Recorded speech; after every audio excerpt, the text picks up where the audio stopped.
my whole first staff were YWAMers Nice. that came. We couldn't pay anybody anything, including me, and but they were used to raising their own support. Yeah. So we were all in here together, just making it happen, Yeah, it's amazing. So, Right. and Bo and Bob, it was like a business relationship. It's like they were businessmen. They were going to purchase the house. They were going to raise X amount of dollars. I was going to find the staff, put the program together, and fill the house and get X amount of program fees. And, we kind of had that handshake agreement that was going to be our areas of responsibility. And that's how we got it going. We became organized and official nonprofit, and I think I was totally self-employed up till I think 1990, and so I think there's a lot of different. Yeah, Karen officially has me coming on in 1990, because it was official then. I became an employee of Providence Network instead of just a self-employed guy trying to make it all happen. Wow. We came here in the fall of '77. Yeah, Who's we? my wife and I. Yeah. It's called Loving the Broken. And it's about this journey of rebuilding broken lives and how it began, and all the different lessons learned, I think, in that journey that could apply to other people in their lives as well as they try to follow the heart of God. The calling began back when I was in college, in 1972.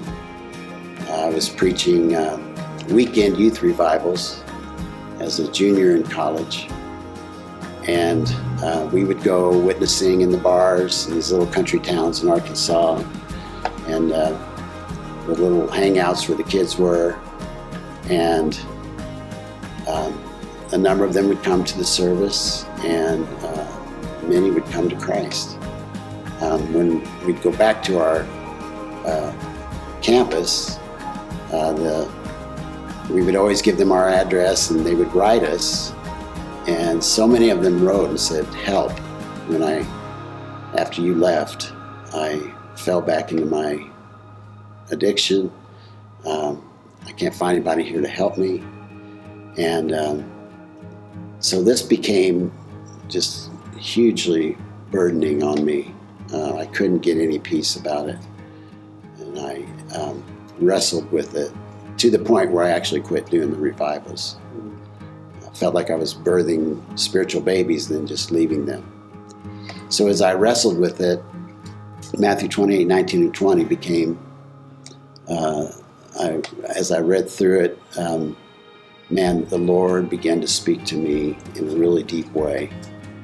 And of course that verse is Jesus, after he's resurrected, saying, "All authority is given to me in heaven and earth, so go and make disciples, baptizing them in the name of the Father, Son, and the Holy Spirit, and teach them to observe everything I've commanded you."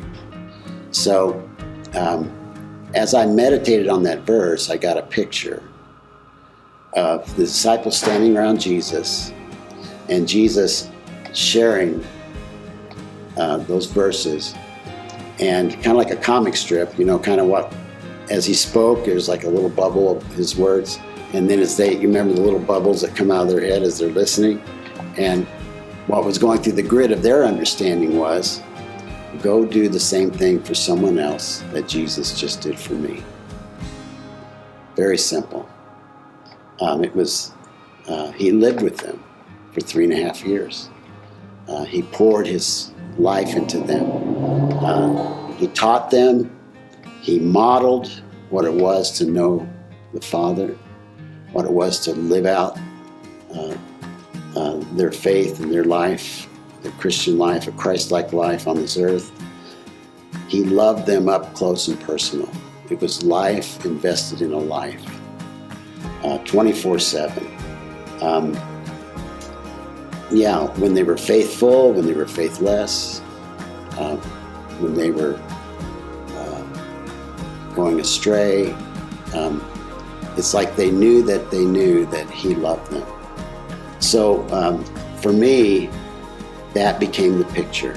It's like I saw it, that Jesus laid down a model for us of rebuilding broken lives, and in everyone's life, of course, but in the setting of people whose lives are broken, fallen all the way through the help systems of our society.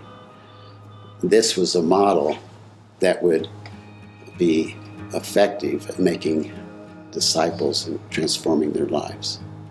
So then that led me to move in with some, at that time, Jesus people, live in community, and I began to see the power of that lived out, bringing people off the street, living in community with them, kind of an Acts community, having all things in common, and living with one another.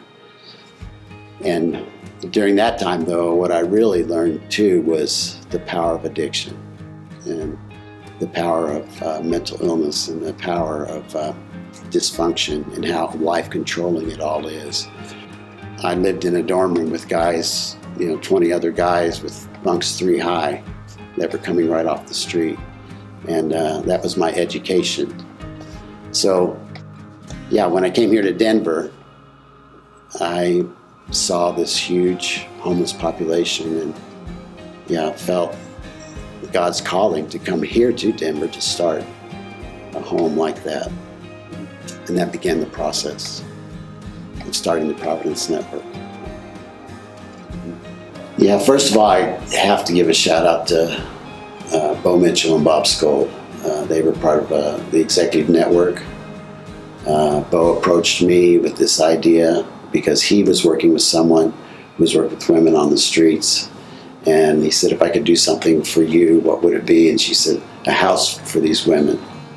And that created a passion in him to help get something started. As he talked to people around the city, downtown, they kept telling him about this guy named Andy Cannon. And so he reached out to me, and we formed a partnership. And so the executive network was a big part of how this all happened in the beginning. They worked with executives. They reached out to people and basically had men's studies and talked about relationships with God, with your family, and your fellow man. And we were that fellow man part.